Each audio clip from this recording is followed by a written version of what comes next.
चाहते हैं और क्या करेंगे। कोई भी थाने की, तहसील की, जिले की कोई समस्या हो, आप हमको याद करना। गवाह में हम आपके सामने पेश करते हैं राजू राय जी। जोरदार ताली बजा के स्वागत करें। इनकी कोई समस्या थी, ये बेचारे परेशान थे। फागू सिंह ने हमको बताया, हमको उनको भेज दो, ये कहें फोन कर दो। हमने कहा हमारी गाड़ी में बैठो। इनको गाड़ी में बैठा के ले गए, जिले के अधिकारी के यहाँ बैठ करके बढ़िया इनको बेल का शरबत पिलाए, पकौड़ी खिलाए, चाय पिलाए, बढ़िया चमचम खिलाए। 2 घंटा वही बैठाए रहे इनको। बोलिए राजू भाई, हम एक काम करते हैं, कोई भी समस्या आपकी होगी, प्रदेश में अगर दोनों डिप्टी सीएम क्या काम है, किसी मिनिस्टर क्या काम है, मुख्यमंत्री जी क्या काम है, एक बार उनको 10 साल को मौका देकर देखो कि हम क्या क्या करते हैं। माननीय उमेश पांडे जी, जोरदार ताली बजा के इनका स्वागत करो। आपके दोहरी घाट के ब्लॉक प्रमुख भाई राजू राय जी हैं, हमारे विषय में ये बताते होंगे, हम काम पे विश्वास करते हैं। हम लोग सिर्फ एक बात कहने के लिए हम इधर आए। 24 में आप प्रधानमंत्री मोदी जी बनेंगे तो होगा क्या? एक बीमारी है देश में, उस बीमारी को ठीक करेंगे। हम सबकी बीमारी है। वो बीमारी क्या है? एक कानून बना है 24 के बाद 5 साल के अंदर गरीबों घरेलू बिजली का बिल तुझे नहीं देना पड़ेगा। ये कानून प्रदेश और देश में लागू हो जाएगा। ये मोदी जी लागू करने जा रहे हैं 5 साल के अंदर। अभी ये बात अतिशयोक्ति लगती होगी लोगों को। इसके संबंध में हम लोगों ने विस्तृत जानकारी 18 जुलाई 2023 को दिल्ली में माननीय प्रधानमंत्री जी ने हम लोगों को समझाया। दूसरा काम क्या होगा?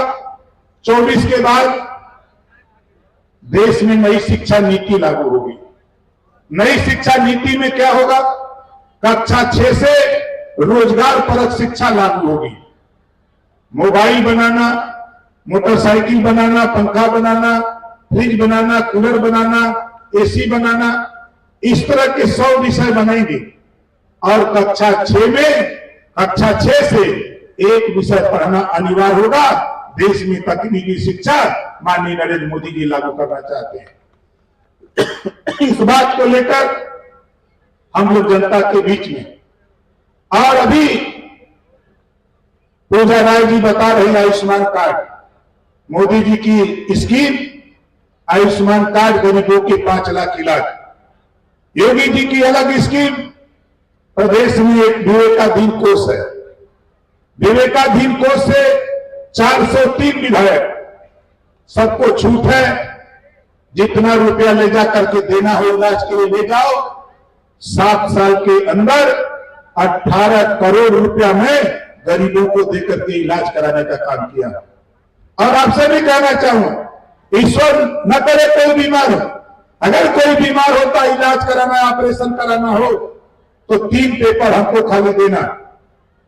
सरकारी हॉस्पिटल से एस्टीमेट या सरकार का पैसा लेने वाला प्राइवेट अस्पताल जो ऑथराइज, उससे एस्टीमेट का पेपर, आय प्रमाण पत्र तहसील से बनवा लेना, आधार कार्ड की फोटो कॉपी, 3 पेपर जिस दिन हमको दे देंगे, 8 दिन के अंदर 5 लाख, 10 लाख, 15 लाख, जो भी रुपया डॉक्टर एस्टीमेट बनाएगा, आपके हॉस्पिटल 8 दिन के अंदर पहुंचाने का काम हम प्रकाश राजभर करेंगे।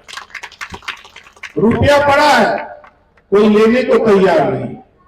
हम तो रुपया निकाल के 18 करोड़ दे चुके। हम आपसे भी कहूंगा, फिर कह रहा हूं, ईश्वर न करे कोई बीमार हो, अगर ये मुसीबत आती है तो आप बेशक हमको याद करना। हम इस काम को बड़ी मेहनत से करते हैं। इमरजेंसी होगी, अगर कोई दुर्घटना है, इमरजेंसी है, कागज हमको आप दोगे। अगर डॉक्टर कहेगा कि 3 दिन 4 दिन में ऑपरेशन, तो 3 से 4 दिन में इमरजेंसी में रुपया हम आपके हॉस्पिटल भी पहुंचा देते हैं। ये भी काम करते हैं, क्योंकि उसमें मुझे खुद लखनऊ रहना पड़ता है और ऑफिस जाना पड़ता है, और दूसरे दिन पैसा रिलीज करा करके तीसरे दिन भेजवा देता हूं। ये काम हम करते हैं। और हम क्या चाहते हैं और क्या करेंगे? कोई भी थाने की, तहसील की, जिले की कोई समस्या हो, आप हमको याद करना। गवाह में हम आपके सामने पेश करते हैं राजू राय जी। जोरदार ताली बजा के स्वागत करें। इनकी कोई समस्या थी, ये बेचारे परेशान थे। फागू सिंह ने हमको बताया, हमको उनको भेज दो, ये कहें फोन कर दो। हमने कहा हमारी गाड़ी में बैठो। इनको गाड़ी में बैठा के ले गए, जिले के अधिकारी के यहाँ बैठ करके बढ़िया इनको बेल का शरबत पिलाए, पकौड़ी खिलाए, चाय पिलाए, बढ़िया चमचम खिलाए। 2 घंटा वही बैठाए रहे इनको। बोलिए राजू भाई, हम वो काम करते हैं। कोई भी समस्या आपकी होगी प्रदेश में, अगर दोनों डिप्टी सीएम के यहाँ काम है, किसी मिनिस्टर के यहाँ काम है, मुख्यमंत्री जी के यहाँ काम है, तो एक बार ओम प्रकाश राजभर को मौका देकर के तो देखो कि हम क्या क्या करते हैं। हम जब बैठते हैं अपनी कुर्सी पर, हम एज ए डॉक्टर जब कोई अपनी समस्या लेके आता है, तब उसको एज ए पेशेंट हम उसको रोगी समझ करके, ना उसकी जाति पूछते हैं, ना पार्टी पूछते हैं, ना धर्म पूछते हैं, हम उसका इलाज उसका रोगी समझ के करते हैं। ये काम ओम प्रकाश राजभर करता है। और आपको बता दूं, बहुत से साथियों को भ्रम होगा, यहां चुनाव कहां है, यहां चुनाव घोषी में कहां है। पूरे प्रदेश की 80 सीट पर चुनाव नहीं है। हम यहीं खड़े हैं मधुबन है ना, हमारे बड़का भैया बैठे होंगे, देखे हम लड़ावत रहे। भैया उमेश पांडे जी लड़त रहे ना, हम लड़ावत रही, अखिलेश जी जितावत रही। बात समझ में आ गई ना। अभी हम दोनों जने एक मंच पे आ गए, इधर छोड़ देंगे। भैर का रहल 22 का रिजल्ट आप देख लेना।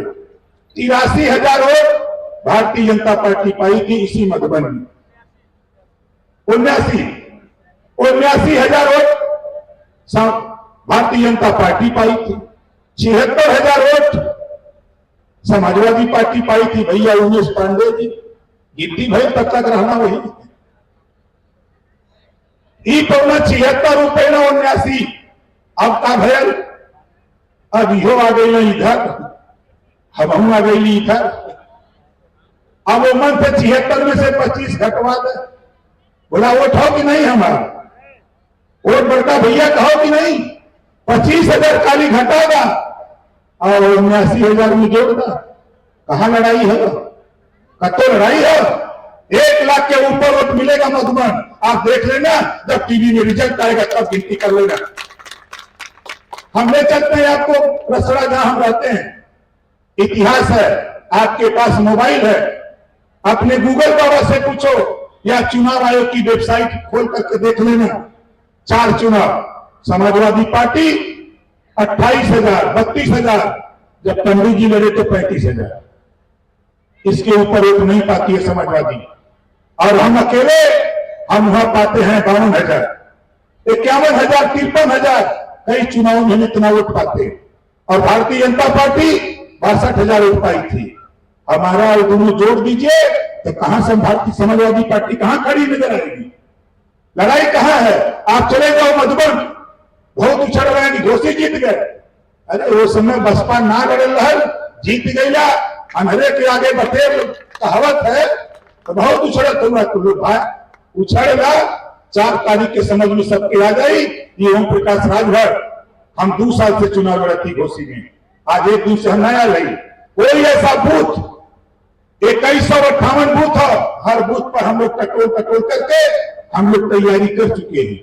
हम लोग पूरी लोकसभा यही नहीं, आप अगर जाओगे सहारनपुर, बागपत, शामली, एटा, इटावा, कन्नौज, कासगंज, झांसी, बांदा, चित्रकूट, हमीरपुर, जालौन, वही जाएंगे तभी ओम प्रकाश राजभर की फौज वहां खड़ी नजर आएगी प्रत्याशी के साथ। हम यही नहीं लड़ते हैं, हम लोग पूरे प्रदेश में ही नहीं, बिहार में भी 40 लोकसभा सीट पर संगठन ठीक ठाक कर लिए। वहां के प्रत्याशी परेशान, दिल्ली फोन करते हैं कि ओम प्रकाश राजभर का प्रोग्राम दिला दीजिए। जब हमारे यहाँ फोन आता है हम कहते हैं को सीट तो देहला नहीं भाई, हम कैसे जाकर चाहते हैं।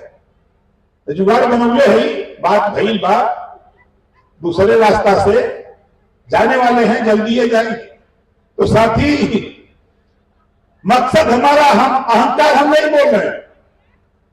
समाजवादी पार्टी और कांग्रेस की हैसियत को मैंने देखा है। 17 में मैं साथ नहीं था, इसी उत्तर प्रदेश में 54 सीट दोनों जीते थे। और ओम प्रकाश राजभर जब साथ गया 125 सीट समाजवादी पार्टी जीती थी। इसी से आंकड़ा निकाल लेना चाहिए कि ताकत ओम प्रकाश राजभर के पास है कि कांग्रेस के पास है। एक गठबंधन और वहां से छोड़ दिया। हम तो कहते जीत ले मैनपुरी, जीत ले कन्नौज, जीत ले चल के बदायूं, बहुत उछड़त मन है, पता लग जाए कहां घबरात हुआ। 4 तारीख को जब टीवी स्क्रीन पर आएगा तो उत्तर प्रदेश की 80 की 80 लोकसभा सीट माननीय योगी आदित्यनाथ जी के नेतृत्व में मोदी जी के हवाले करने के लिए हम एनडीए के साथी सभी लोग मिलकर के तैयारी कर चुके हैं। तो साथियों, काफी समय से आप बैठे, हमारे भाई रजनीकांत मौर्य जी जो प्रधान भी हैं, प्रधान संघ के अध्यक्ष भी हैं डोरी घाट के, जोरदार ताली बजा करके इनका स्वागत करें। हम इनसे कहेंगे एक बार आजमा के देख लीजिएगा, ओम प्रकाश राजभर को आधी रात को आप खोजोगे भैया, आधी रात को भी आपकी मुसीबत में खड़ा नजर आएगा। हम तो अखिलेश जी को जानते हैं, जब काम है तब मिलते हैं, नहीं काम है तो भाड़ में जाओ। हम तो देख चुके हैं उनके यहाँ बैठे रहते हैं कि 1 हफ्ता 2 हफ्ता वही होटल में और मिल नहीं पाते हैं। जब नेता नेता से नहीं मिलेगा तो क्या करेगा। इस नाते साथियों, हम बहुत कुछ न कहते हुए आने वाले 1 जून को छवि के सामने वाली बटन दबाते हुए अपनी बाणी को देता हूं विराम।